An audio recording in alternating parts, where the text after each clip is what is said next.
Hello, everybody. My name is Andrew Brokos. I am the guy behind the Thinking Poker blog. I'm one of the guys behind the Thinking Poker podcast.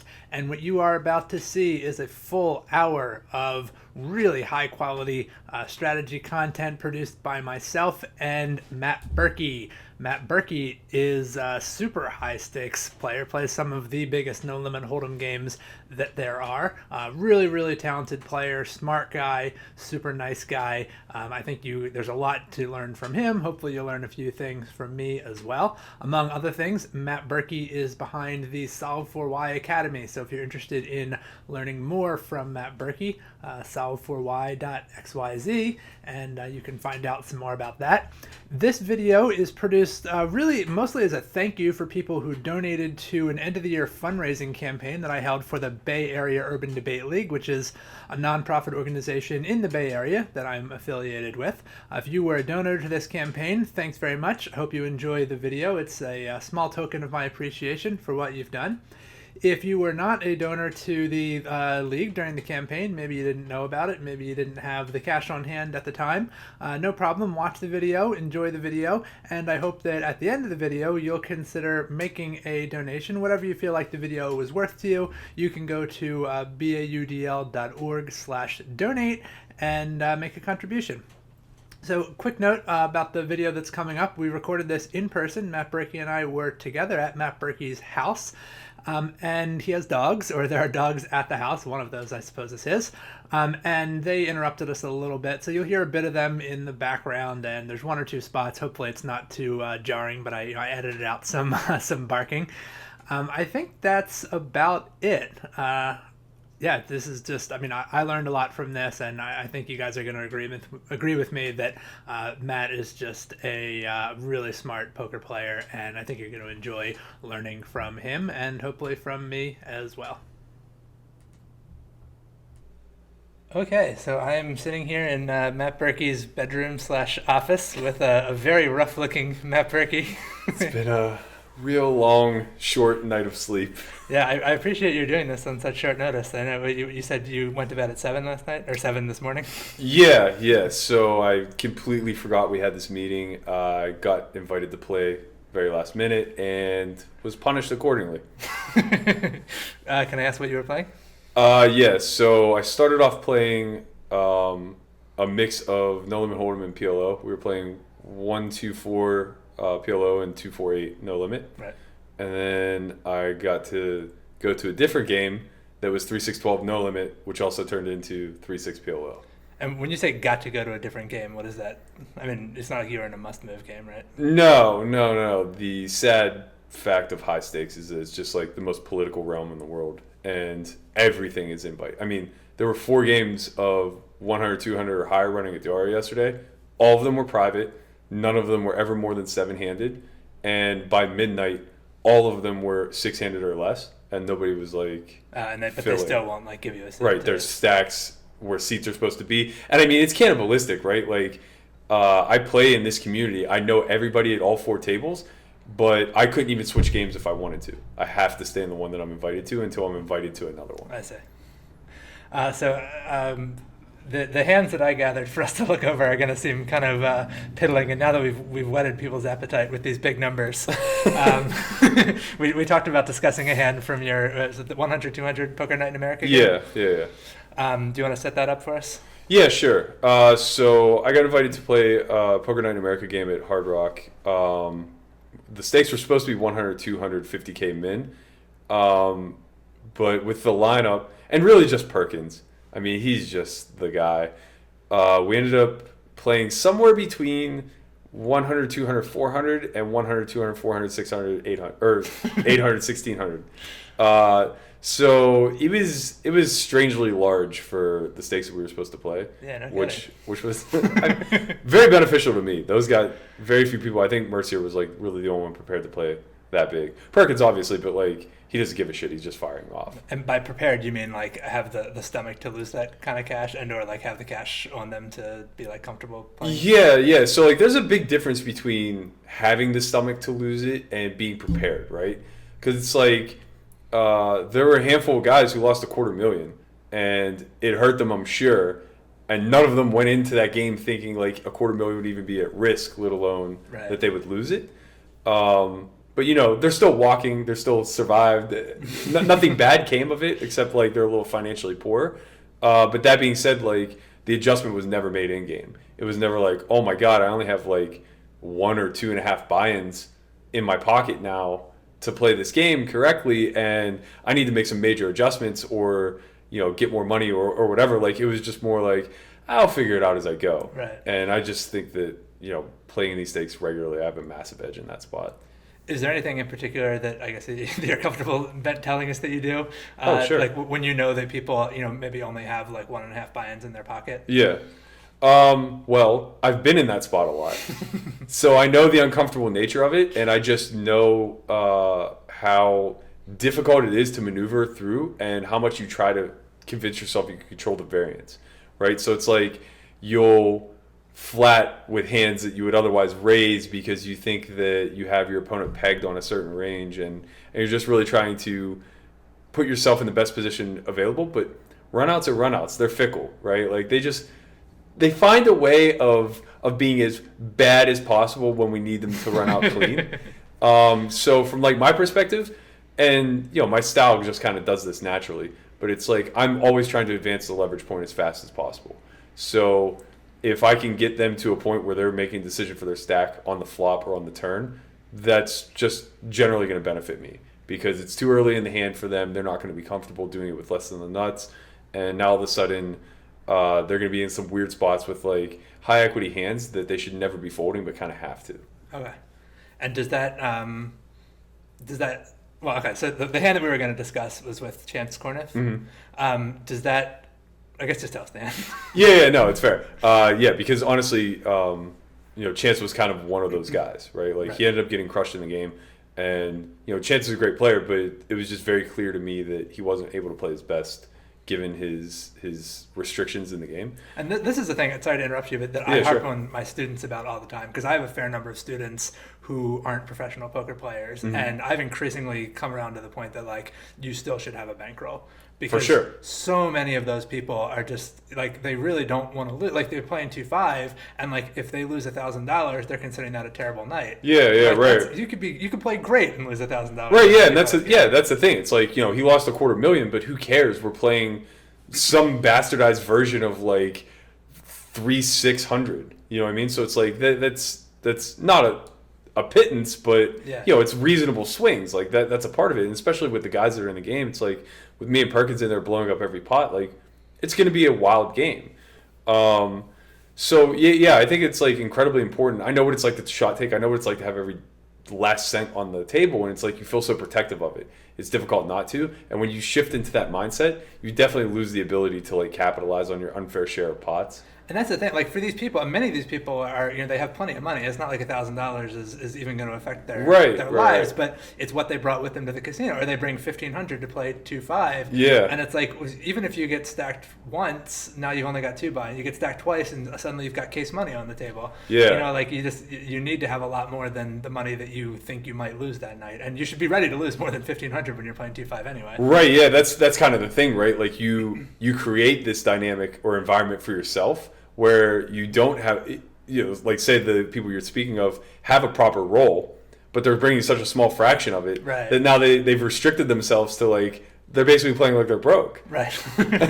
And you don't realize that when you buy in for your first one, right? So it's like you buy in for that first bullet and it's like, oh, well, I have a $25,000 roll to play 2-5. Like this 500 is just another 500 in that roll. And then you fire it off and you lose because you're just playing your normal game and variance happens. And then all of a sudden you're like, I have $1,000 roll. I have $1,000 bankroll, and this needs to turn into something. We must make it grow. Okay, so what's the hand with Chance? Okay, so I had already doubled through Perkins in a pretty interesting spot. Actually, I probably should have told you that hand too. It's kind of interesting. Bring it on. All right, so I guarantee you, people are more interested in this than my 1-2 zoom hand. That's fair. That's fair. And it'll correlate with your zoom hands because there's an overbet involved. So I'll set it up with that one first. We've been playing for maybe an hour or so, and I have a lot of history with Perkins. We've obviously played a bunch before, so I have a pretty good idea of like what his tendencies are.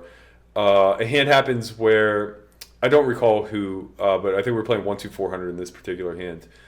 So somebody opens to 1500. Perkins calls. I'm in the 200 with pocket eights, and I call. We go three ways.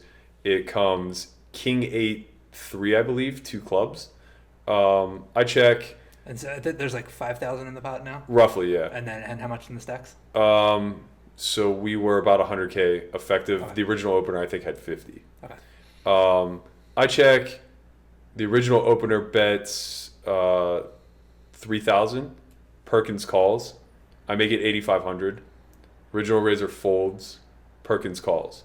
Now, when Perkins calls like this, he has two hand sets, right? He has all the flush draws, and then he has pretty much king X.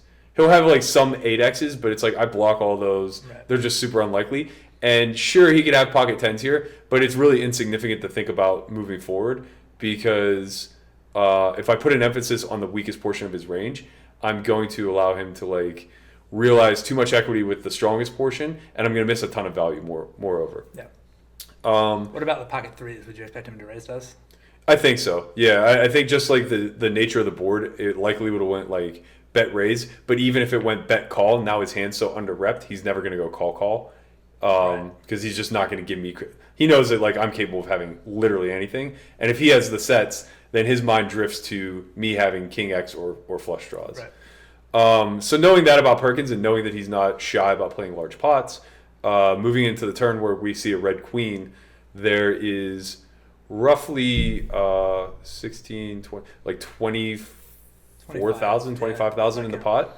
And we have about 90,000 behind us. This card just smashes him, right? So he's going to have queen X of clubs a lot. He's going to have king queen some of the time. And then he's just going to have a myriad of other hands that like he feels inclined to continue with. So I like to overbet this spot. In the sense that I think it reduces my hand strength perception to him. So when I go for an overbet, it appears to him that I have the flush draws, I have the queen X of clubs, like I have these high equity hands, and now the weaker portions of his value range go up in value in his mind. And I'm not saying this is specific for everybody, but for Perkins, I just know this is how he thinks. Mm. So I lead 37,000 in the 25 with 60 behind. Or less, I guess, 55, yeah. And he just snap shoves. And I call and he has king jack off, drawing stone dead.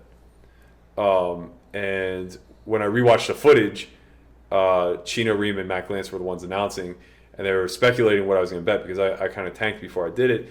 And they're like, 13, 12, 14, what do you think here? And I dropped the 37, and they just go, oh, no, that's too much. And before they could get much out of their mouth, Perkins was all in, drawing stone dead. So, having information on these guys is super helpful. But I think, I think most people are pretty capped in Perkins' spot there. And taking this line against them is, incredibly valuable because you don't stand to earn a lot of river value, right? It's really difficult for King Jack to hang on for effectively a fourth barrel. And when they have busted clubs, you either need to give them rope by checking or, making some sort of weak inducing bet, but then what the hell is your hand? Mm-hmm. Or just sacrifice the river value, right? And the same holds true in the inverse, where it's if we just make that standard sizing of 12 to 15, well, they're getting decent odds, especially if they have some sort of combination like Queen X of clubs, Jack 10 of clubs, 9 10 of clubs, whatever. They're getting the right price and the right implieds to kind of continue there. So we're not really even forcing a mistake. And I think this is something that people greatly misconstrue, is they're so focused on value. They don't consider about what they would do to protect their bluffs in this spot, and they don't consider what the end game of it all is, right? Because they're just trying to get all the money in. But when you start to think about what hands break down and actually get all the money in, it's almost none unless we force that leverage point to now, right? So if I bet 35,000 there and he just folds most of his range, well, who cares? Most of his range is going to have reasonable equity against me. Sure, there's going to be some of his ranges drawing dead, but I might only get like 12 or 15,000 out of that anyway. But when he goes off the deep end and just shoves, even if it's only 15 or 20% of the time, I'm probably making slightly more.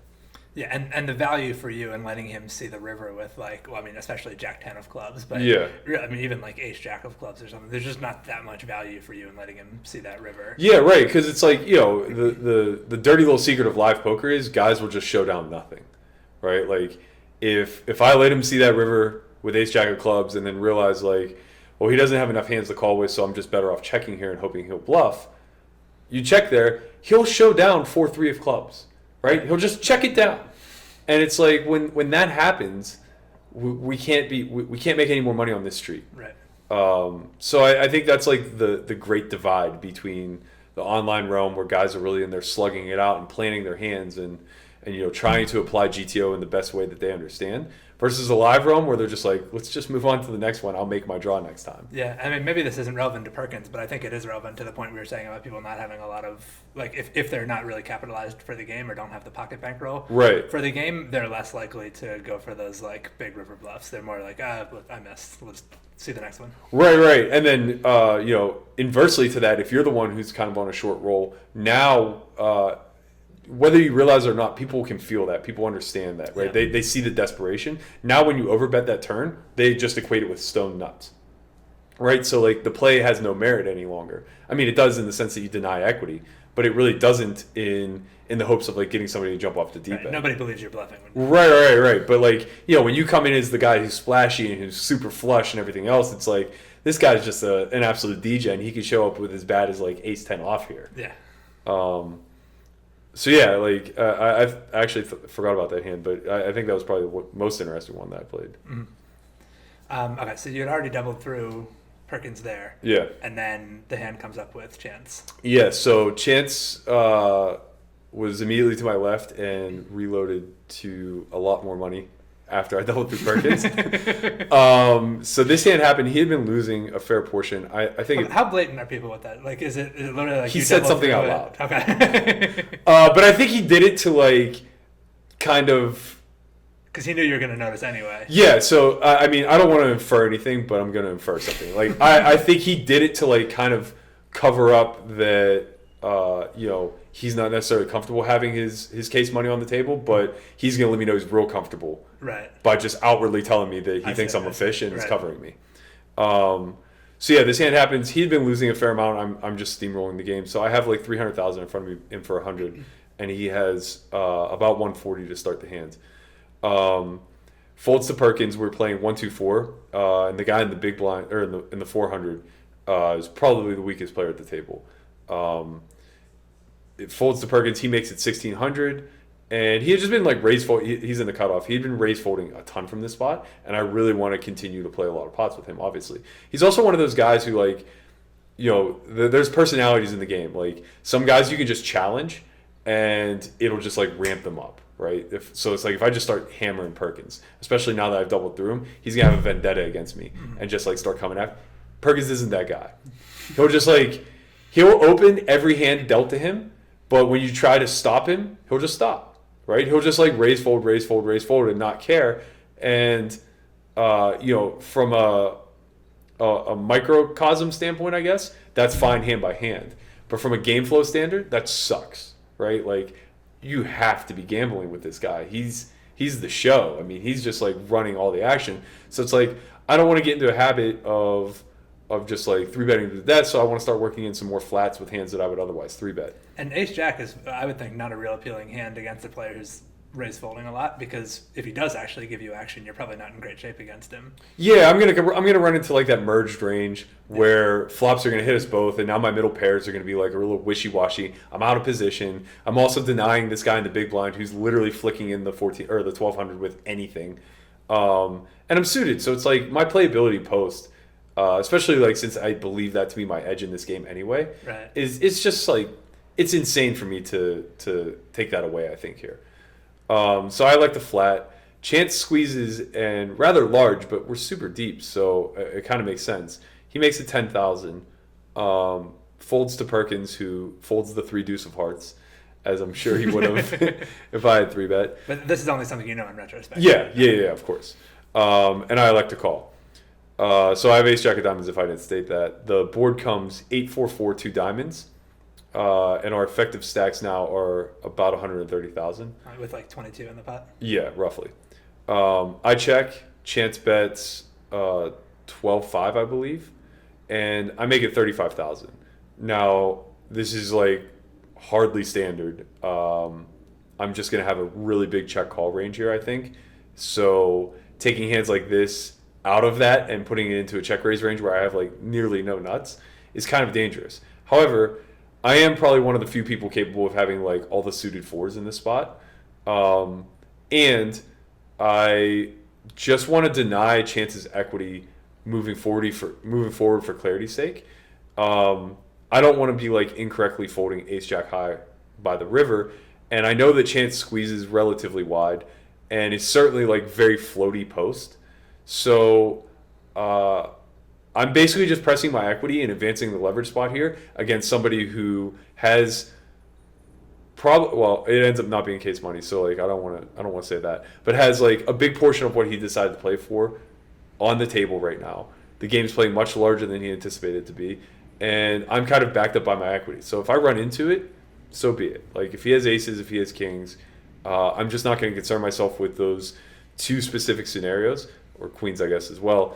And I'm going to focus a lot more on the middling portion of his range and how I can advance the leverage points such that he starts making mistakes, so that he starts folding nines, so that he starts folding his equity share with like king queens, things like this, where I could just pick up the pot right now or play an all-in pot, whatever he chooses.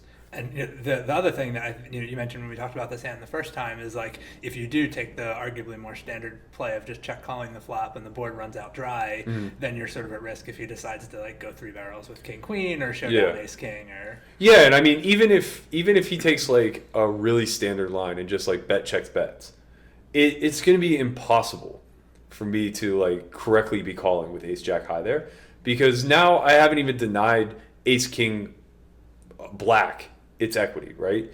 And he could just like be in some like weird merged value bluff spot where he's thinking that he's getting me off of like a small pair, but is actually like betting a better ace in this situation. So yeah, it's just like turns and rivers aren't going to play out all that well for me when I go unimproved.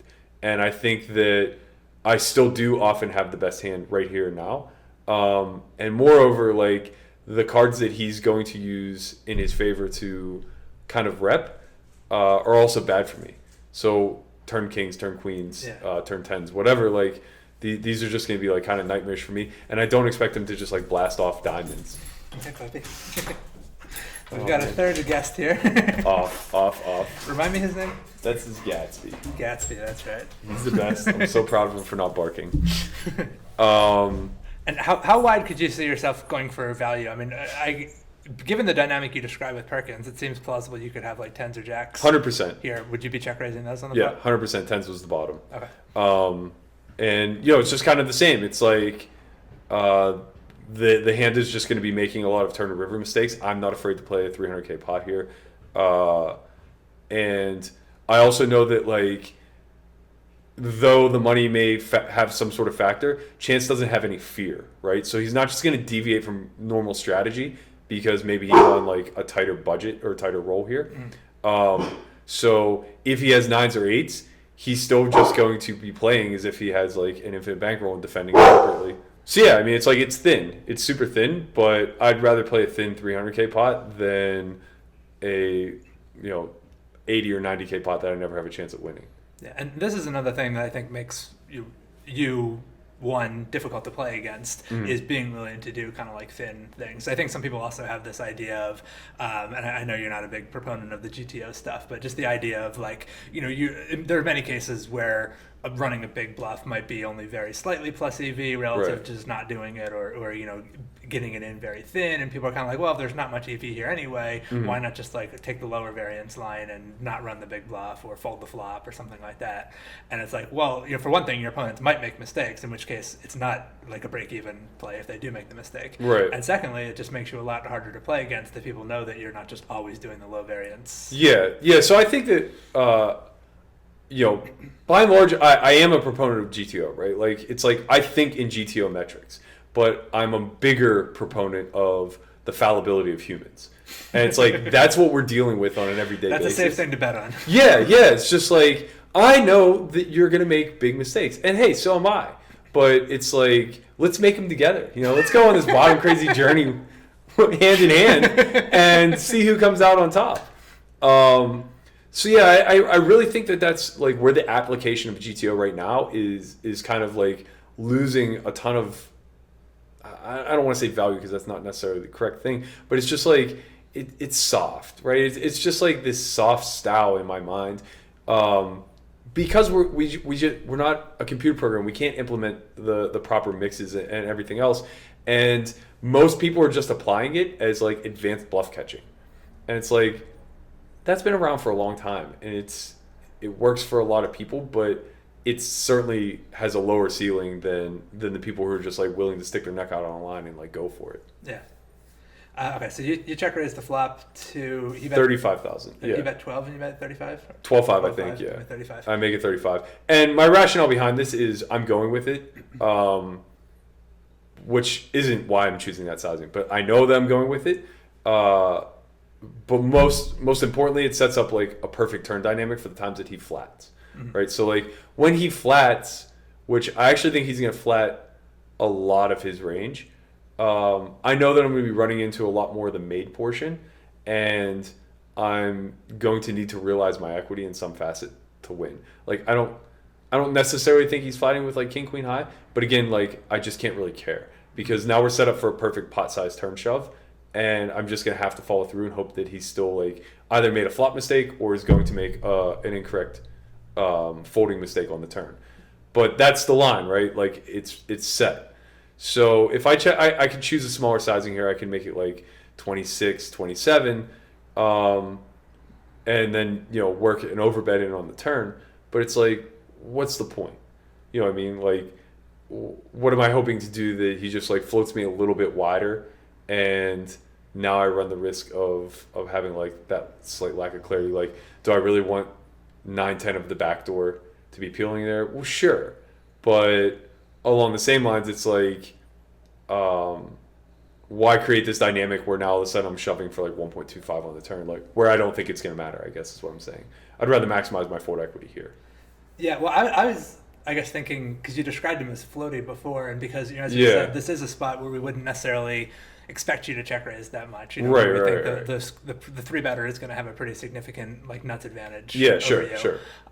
So I can imagine a situation where he might be tempted to float you a lot, where he's like, "This is my pot. What are you trying to do? Check raise." Yeah, so that's what I guess I'm trying to take advantage of. You're doing a great job of clearing it up for me. Is I know he has a floating mindset, but I also know that once I check raise, the leverage point's advanced, and floating is kind of not a great line here. So there's a lot of like room trying to marry those two thoughts together for him to be making mistakes. Yeah. And I prefer he does it for the more expensive version right. than the cheaper. Yeah, just in general, I mean, people are more likely to make mistakes for larger bets than for smaller bets. Yeah. It always appears more polarizing, and people just like really trust their ability to guess, which is so incredibly funny. I mean, I started playing the way I play simply because I know I don't guess well. And bluff catching seemed like a lot of that to me. Yeah, and I mean, I guess actually you are pretty polarized. I mean, like you have a tremendous number of bluffs available to you if you wanted to. I mean, you could easily have like 7-6 backdoors or something like. Yeah. It's just so tough because of my expectation of him. Mm-hmm. I just don't think that like his bet fold range is that wide. Mm-hmm. I know it exists. I just can't really define it. So I'm just probably not going to construct my hand that way or my range that way, right? Like I'm going to have bluffs, but their equity is probably going to be higher than unders in a gutty. So like this board's pretty unique. I'm just like not going to be check raising it very much, nor is anybody. But I'm saying that's an argument for using larger sizing. Oh yeah, sure, yeah, absolutely. Because you are going to be very polarized. Yeah. And I generally do have a slightly wider top. Like I absolutely do have a 4, and I would check raise pocket 8s, where like most people wouldn't have either. Mm-hmm. And this becomes relevant because Mac Lance and China Ream are commenting on this hand, and they're speculating, at least once we get to the turn, they're speculating that like you might have check raised 5s on the flop, which especially for this sizing doesn't seem very likely to me. Yeah.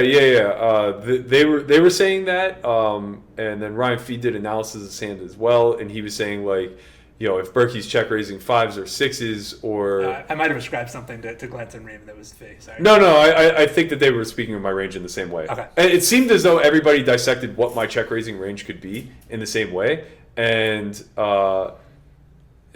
like I said, people were imperfect. I'm sorry, I'm not check raising 5s and 6s there. Maybe I shouldn't let that information out because it seems like it's just going to print money for me. But I just don't have those hands. There's far better ways to play them, and that's certainly not going to be it. Anyway, Chance elects to call, and on the turn we see a blackjack, and I decided that the only 2 cards I wouldn't shove would be a jack and an ace. Basically just because I create a way ahead, way behind spot for myself, and now Chance is going to have a lot of available showdown hands that I think I'm only going to get one more street from. So when I cripple the board that way, particularly with the jack's obviously way more interesting because now he still has 3 available hands that readily beat me. I don't really see a need to shove and get 10s or 9s or 8s to fold. And I'm sure that was Chance's logic when he chose the bet sizing that he did. So to catch everybody up, we have a pot size bet behind. We have 90K. Pot's 90,000. I like to check the jack, and Chance bets 20K. And everybody seemed to love it, and I seem to hate it. For me, it's like he can absolutely be exploiting me with this bet sizing.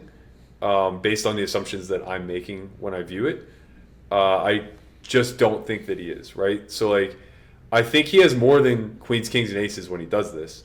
But I think very few of the hands that he has are bluffs that bet 20K and then shove river. So, like, I think he could have, like, 10s, 9s, or 8s when he does this. Or, sorry, 10s, 9s, or 7s when he does this. I think that he could even possibly have some, I guess, diamond draws, although it just seems wildly insane, right? Because if he has a hand like 7-6 of diamonds, to not shove here and put max pressure on what he thinks he's trying to keep in would just be ridiculous, right? And facing a check raise, like especially if you decide now because he bet small, you're going to check raise like king queen. That's a disaster for him. If you would have check folded it, and then you get it in your head to check shove instead. And 7-6 of diamonds. That's just a disaster. Yeah, for sure. So kind of understanding all of that and realizing that like the bluffs available to him can't have it both ways. Where like when you have it, you can't just keep in the worst portions of my range, and when you don't have it, you want max equity or max fold equity against the mistake portions of my range.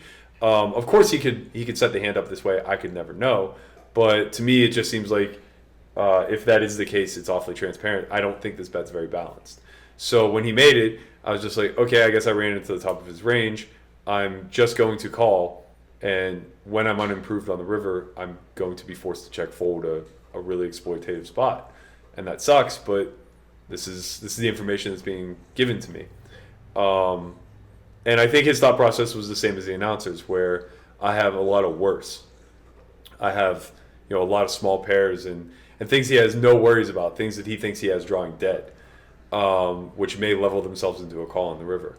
So I like to call, giving him credit for like queens through aces, and the river is like the 5 of diamonds. So I stuff, and he eventually calls it off with the red kings, and thinks he got really unlucky. Well, let me make the case for, because I do kind of like his turn bet with. I agree that he shouldn't do it with 7-6 of diamonds. Yeah. Let me make the case for how I could see it working out well. Sure. Which is when you check raise the flop and then check the turn, I would expect you to kind of have you've sort of mentally broken your range into 2 types of hands. Sure. The one like stuff where you were just like randomly check raise bluffing the flop and now you're giving up. Yep. Where his sizing is not going to be terribly important. Right. Now there may be some hands, and this is where it gets a little dicier. There may be some hands where like you were planning on folding for like a pot size bet, but for 20K maybe you change your mind. But I don't know how many hands really fall into that category. I would probably say more than zero for sure.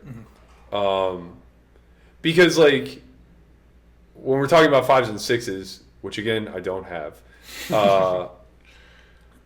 I'm probably checking with the intention of giving up or trying to get the showdown, which is very unlikely to happen. And sure, he might get that extra 20K out of me some of the time, but probably not a ton. Sure, I might be making some mistakes there as well. But hands like nines are where it may be a scenario where like I would definitely fold to a shove, but not to 20K. Or maybe even the opposite, right? Where it's like now I'm just like check shoving nines. Like you said, where if I just decide to check shove like king queen just because it's a 20K bet, so like now I may just like go for it. Whereas like if you applied max pressure, I'm kind of going away. Yeah, I'm trying to think like, because if I'm constructing my check raise range pretty widely, I'm gonna have hands like ace queen with the ace of diamonds, things like that where, I don't know, my check on the turn is just like so strange. That's what I mean. So like either, I guess my thinking would be either you're giving up and his sizing isn't going to matter terribly much, but he has hands like eights where like maybe he doesn't want to put stacks in because you also have traps like ace jack of diamonds, pocket jacks. There's just like various hands that might have suddenly gotten stronger and now you decided to play them as traps. Yeah, I think that perception though is kind of lost on most. I don't think that anybody thinks that I have traps there. Like with one pot size bet behind. I mean, if you listen to the analysis, like everybody just assumes that like I'm layup shoving the turn. See, that seems very obvious to me that like I mean, just that there are going to be certain hands where because you can easily get stacks in on the river anyway. Right. If they're very invulnerable hands, like sure, even maybe a full house on the flop or a turn full house, ace jack of diamonds, even a four. Example. Right. Yeah. Yeah, just hands where you don't have to worry about giving him a free card. Right. It seems very easy, like that you would, and because you are going to have check give ups on the turn, that like you would want to check those hands on the turn, and then if he checks back, you can still get stacks in by jamming river. Yeah, I guess like with my range being so pulled on the flop, I guess I just view it differently because I know how I'm constructing it. I'm probably not going to have many give ups. I'll have some that will like round out all my equity hands. And then I'll have like nuts. So it's like in my mind, you're just giving all my equity hands a really cheap price. Like you're effectively checking with a chip. And you might be able to like work some magic on the river if you have a hand like ace 10 high with the ace. Well, no, that wouldn't even work. I'm just trying to think of like where I would fold a better no pair by the river. Like, yeah, so say like I have ace queen with the ace of diamonds and you have I don't know, ace jack of the backdoor suit. I guess this line would work to take advantage of me. But I just think like I have so few hands that works against that when you're at the top of your range, it just makes way more sense to not just protect yourself, but ensure that you get max value. Because like that other half of my range that is all draws, when the river is a black 10, I'm just check folding. Well, I don't think the half of your range is draws though. Like I think if you have like let's say you have ace queen of diamonds. Yeah. You're probably check raising flop jamming turn, right? I mean that was the plan with ace jack. Yeah, for sure. So like sure. I think your high equity hands are not checking the turn. Your high equity hands are just chipping the turn. Like the stuff I'm expecting you to check fold the turn is like, I mean probably not even king queen, just like hands that might very well be. He's not that worried about letting you call 20K into 110 or whatever. Like they're hands that are going to face a difficult decision even with sizing like that. Right. Because he has hands like eights where he would he doesn't want to face a river shove if he checks behind. You mean sevens, but yeah. Sorry, yeah, sevens. Yeah. Like he has like medium pairs where he wants a little bit of protection. He doesn't want to give you free river cards. Right, and that's that's exactly what I read the bet as. Is like it's either going to be queens plus or it's going to be hands of showdown value that when I check to him on the river, I won't be folding incorrectly because he's just going to check them down. Or floats looking for cheap bluffs. Yeah. And I think the perfect play for you is what you were planning on, and it's a tricky thing to hit upon. I'm not even sure I would have done it myself, even though looking at it now, I can see that it's kind of the right adaptation for you, is to check call turn, check fold river with the ace jack, because I do think a lot of it, like if he is bluffing, he's probably thinking that you're so polarized with check on the turn you're either giving up and he finds that out for 20k, or you're always stacking off on the river, at which point he can just give up with all of his bluffs, not go for thin value on the river, and just jam, kings plus or whatever. Yeah. All right. So, you're doing a very good job of articulating my points for me that I can't seem to get to. This is what I was like trying to allude to was, I guess I was trying to dispel it from the river back, where it's like, yes, everything you're saying is absolutely correct on the turn, but none of it matters when I call the 20k, because now he's pretty much pushed into a position where he can only shove for value. And also it's just like, I would assume that when he has his equitable hands, he's going to want to be applying max pressure here too.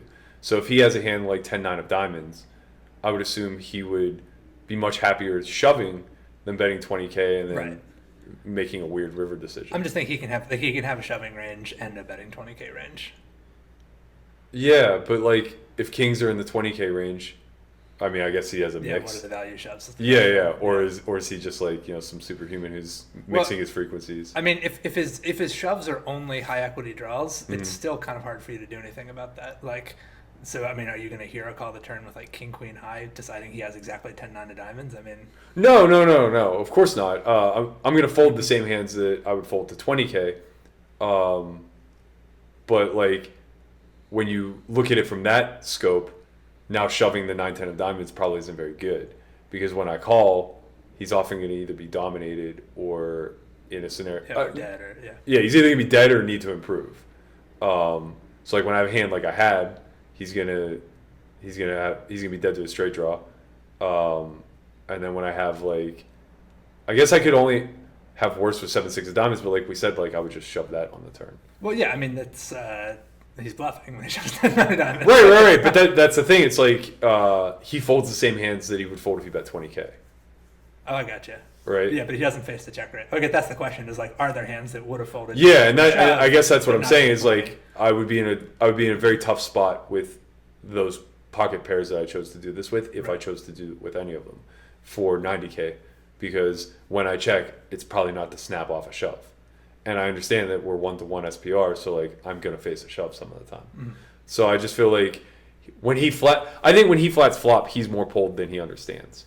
Right, like I think it's a lot of nutted hand. I think it's like pairs plus and then a lot of draws with some floats worked in. But this is like a really big pot to be fucking around and just like trying to take it away with king queen and backdoor. And I'm not saying he's not capable of it. I'm just saying it would work if he were.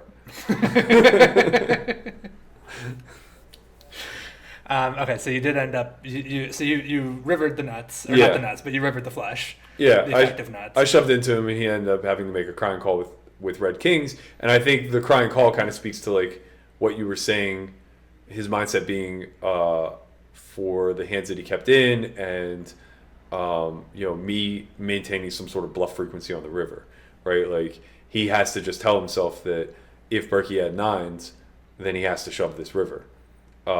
Because I have some folds like black kings. Yeah, but I still think he calls, right? Like, I mean, sure, he takes away combinations of my king X of diamonds, which is helpful, but what change is there, right? Like he's still just heavily weighting me towards pairs. Yeah, I think anyway. Oh no, more dogs. It's turning into a party. Okay, well, thank you for sharing those. Yeah, those are pretty fascinating. Any others that you want to talk about, or should we move on to the exciting world of $1, $2 online? Let's get out of my realm. Let's get out of my comfort zone. I want to see these online hands. Pick me apart. I don't know anything about. All right, so I've got these sorted, and I'll give you a little bit of background on kind of how these emerged, which is that since Black Friday, I've been playing online really only like once or twice a year. I go to Canada for like Scoop and/or W Coop. Yeah. And when I do, I'm mostly going to focus on the tournaments. Like in my opinion, the online cash games, especially in the last couple of years, have been dust. Like there's not a lot of money in there if you're not. For sure. Which like I'm not playing nearly enough to get Supernova or whatever if I'm only playing. So there's not that much value in those. Mm-hmm. But it is nice. Like if you want to be playing a certain number of tables, like I don't want to just be like firing up another 1,000 runner MTT towards the end of the session. So of course. And like I'm not. I mean, I guess I could play like $100 sit and goes or something. But like Zoom is pretty nice because you can just like when you go on bathroom break, it's easy to like snap sit out of Zoom games and get in a lot of hands, and it's fun to experiment. Or that's kind of part of what I was doing in these games was especially like. I mean, now the overbetting thing is starting to catch on, and people understand. Yeah, it's so frustrating. Man, I've been getting away with it for like 6 years, just absolutely torturing people. And now all of a sudden they're like recognizing it.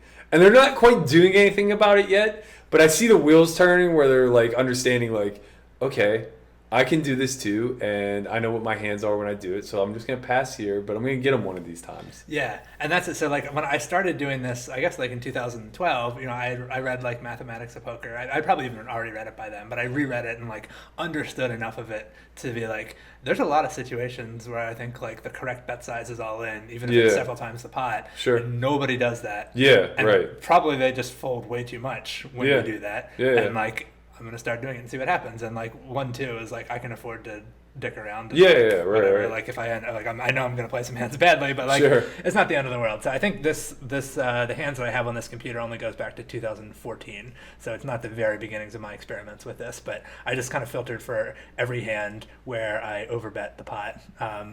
And we can see what you think of these. All right. Or see what we think of these, because these are not hands that I've looked at in a long time either. So whether or not I thought it was good in 2014, still very, very questionable whether or not I think it's good now.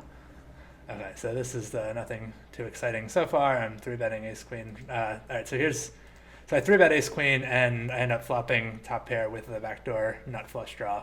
I think I decided this was an okay spot to slow play. I mean, looking at this now, it feels like I should bet, but it's not the worst hand in the world to try to slow play with having the backdoor draw as well. Yeah, sure. I think there are a myriad of ways that you could play this. I think including a hand like this in a very tight check raising range is good, just because you're going to have some like Jack 10 of clubs, 9 10 of clubs that you should kind of want to play for stacks with. So yeah, like starting with a check, I think is completely fine, and obviously protecting a check call range here is great. And the other thing, I mean, we do have a big blind cold call, which is probably a stronger range than mine. Yeah. Or like I certainly am gonna. It's not like I'm just gonna c-bet the flop 100% into a big blind cold caller. Like I do have check give ups here. Yeah, I gotta tell you, I think I c-bet more often when I get a cold caller. Do you? Just because like, well, it's so different in live. Like they're a lot more calculated online. Like they have thought this through, I guess. Yeah. But live, it's like they just have a very specific subset of hands. Right. It's just all the hands that are too strong to fold and not strong enough to 4-bet. And those hands just like play really poorly post in a very general sense. But their cold call to everybody else still feels so strong. Like it's like limping under the gun was for a long time. Like people just will still throw aces in that applied range. And because of that, when you're willing to continuation bet with that player yet to act, people like just leverage themselves out of the pot. Where like now all of a sudden they have no interest continuing light and they just go right into fit or fold. Yeah. So it's like when you get that guy out, now the button who like may have otherwise called you with gutties or bottom pairs or like whatever. Oh, this guy just bet into a cold caller. He's got it. Yeah, it's just like, all right, I don't really want to deal with this. Pot's gonna get messy very quickly, and they just fold a lot. So I check. We end up facing a half pot bet from him. Call. Checks around, and then this seems like a pretty easy just check. I mean, this is barely even an overbet. This is basically just a... Yeah, I think it's really good. I actually would have loved to see you open shove the turn. That's interesting. Because as played, I don't think you can ever get called on the river, and I'm almost positive that it's always checking through. Yeah. So it's just like... Or if it doesn't check through, I'm a little worried. Like... Yeah. I mean... Not like worried, but it's not like an amazing spot. If for sure. Like, I mean, I think he's insane to like not just shove king queen, but it's really just exactly that hand. Yeah. Yeah, that's interesting. Just rip the turn. I think it's like one of those things that like people just never do it. Yeah. And it's kind of like one of those things where if you had been planning on taking a certain line with like say the nut flush draw or Jack 10 of clubs or something along those lines, But now that third player enters. That's what I was thinking, is because what I tend to ask myself is like, well, if I'm just going to open rip the turn anyway, why not just check raise the flop? And the answer is there is new information. Yeah, we didn't. Yeah. So because that third player's in, and now all of a sudden we have just slightly over pot, it's like, oh, this is really fun. Yeah. We could really talk this guy into like leveling himself with like queen 10. Yeah. That's this is why I like to talk.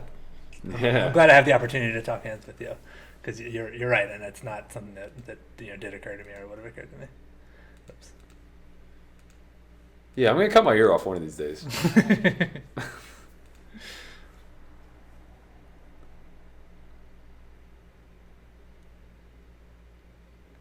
This is actually kind of a dicey call of this squeeze, I think. Yeah, for sure. Yeah, I don't think this is something I would do today. Oh man, Berkey 3 years ago would have been like, "What are you talking about?" But yeah, I've lost my palate for small pairs and especially sandwich here. Like I don't even have absolute position. Right. But I drill it. Yeah, well, we weren't gonna be reviewing this hand if you had just a gutty. So he bets the flop, checks the turn. Nowadays, this seems a little similar to the hand that you played against Chance, where I would be sort of tempted to underbet here and jam the river rather than having to jam 1.6x pot on the river. Yeah, I know it's like one of those things where like, yes, you have cheap bluffs here, and that's great, and it feels awesome whenever you get it through. But and maybe I'm wrong. Maybe people are doing a better job of this than I realize. I just feel like you're so nut weighted whenever you bet like $30 here or $20 here. Yeah, I guess I could have like Queen Jack or Queen 10 of spades, but that's not very many hands. That's like the three combinations of spade gutters. Yeah, and again, it's just like, I mean, again, when you have it, like, it is what it is. But like, you induce people to click buttons one way or the other, right? So like, when you overshove, it creates a certain reaction from a certain portion of people's range. Yeah. And when you underbet, it creates a certain reaction from, it's kind of like the same as like, for a long time, you could get away just check raising small flops, and people would just overfold. And then they realize like, well, it doesn't matter if all they have is an over and a backdoor. That's way more than enough given the price that they're being laid and the fact that they're in position to see one more. Yeah. And it's created this like murky continuance on turns and rivers where the check raiser, who, if they're still applying from a while ago, is just too wide and is like now forced to check raise check, right? So it creates all this like murky things, and it's kind of the same thing here. It's like we don't know what we're inducing to continue when we bet $20, and now that creates some sort of dicey river spots that otherwise wouldn't exist. Yeah, that makes sense. Oh wait, I did. Oh, I see. This is just showing up as an overbet because I had more. Okay, well, that's not even. Oh, right. Okay, so I took a pretty standard line there, I think. That's a terrible. Wow, that's an atrocious special. Were you sure on line's dead? This is 2014. Oh, okay. I sorted these hands from oldest to newest. I understand. I love this. Do you? I love this so much, especially in Zoom, where I think people were just like applying a chart. Yeah. You know what I mean? It's like... Well, I think part of this guy's a 30-25, and I probably had positional stats on him too, which I don't have up right now, but... Yeah. I played very little Zoom, and it was only pre-Black Friday, obviously. And I don't know if this is a real strategy or if I was just like out of my mind. But I would just fold every non-premium.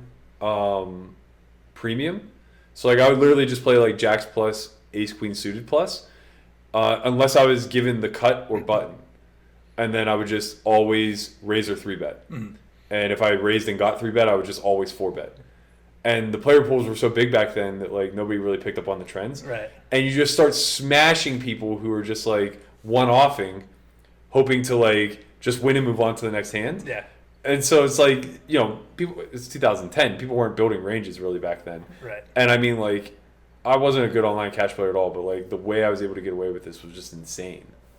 Yeah, and that is what the Zoom games, even in 2014, were not quite like that. You're right. When Zoom was first released, there was a lot of that. Just like, people were just folding way too much for little raises because they were like, "Oh, I play a bad hand. I'll just snap yeah." The tournaments were like even more exploitative. Yeah, where it's just like, I'm just gonna fold to I have position. I don't even care about the premiums. Right.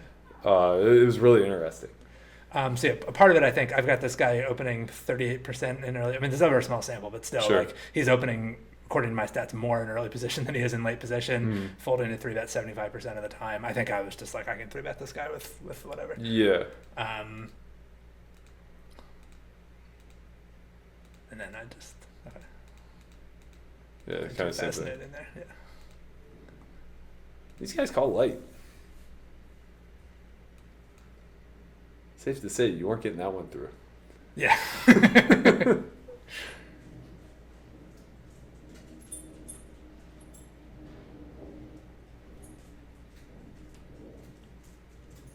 Okay, so now we're going to see an actual overbet.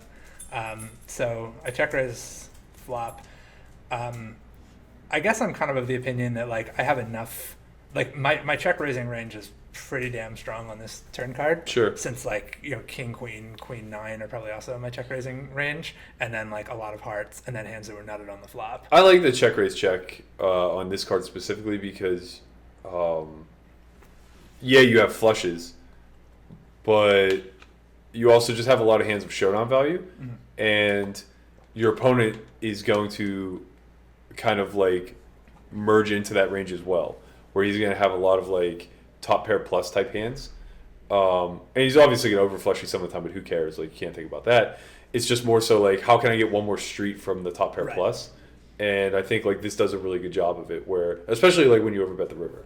Yeah, and that's the thing. I think especially when I was first kind of experimenting with the overbets, a lot of it was just about looking for situations where people cap their ranges. And people are better now about not doing that as much, but like when he checks behind here, he basically never has 8-7 of hearts beat. As long as the river isn't like a heart or maybe a board pairing card, but a lot of those even, he probably bets the turn. Yeah. So like once it gets to the river, he's capped. I can just jam like nuts and whatever air I have, and let him do whatever he wants to do. But I think that's the situation I was trying to set up. Yeah, and it's really important to note too that like don't be afraid of losing value, right? Because like they've capped their range. That's the most important takeaway from all this.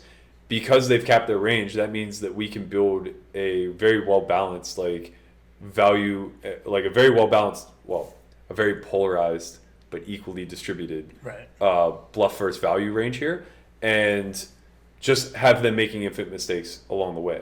So it's like we're gonna get called the right amount of time, or we're just not gonna care basically. Like we're totally indifferent to it, and that's ultimately the goal. Yeah, and I think that's like kind of increasingly what I'm coming to see in poker is that like as much noise as there is with like whether or not you win or lose the big pot, like the way you really win money in poker is being the player with the polarized range playing against the capped range. Yeah. Like, and once, like, it's not so relevant whether or not like a particular shove works or doesn't. Right. Like, once you've got them in that spot, all you're doing is just like reaping your share of, like more than your share of the pot. With your exactly. Range. Like exactly. And specifically in live, like people cap themselves way sooner than you would imagine.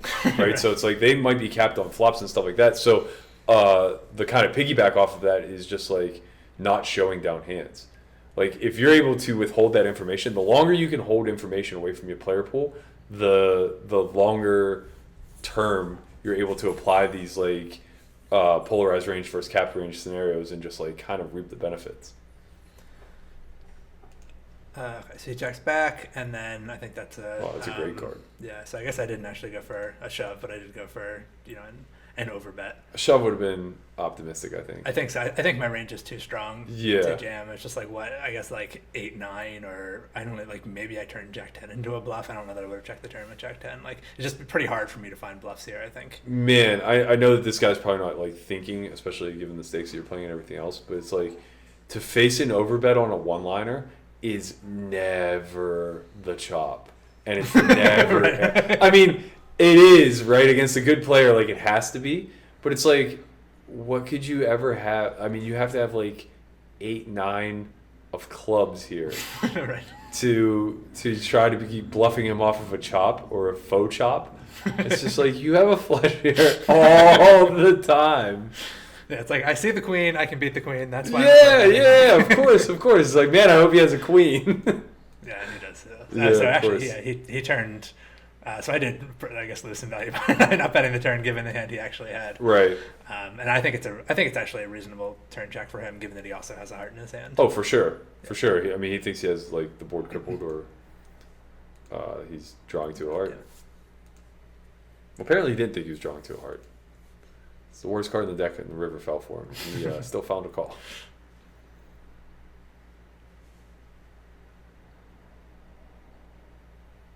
Man, the only thing that would have made me happier is if this Jack-8 of diamonds was open from under the gun.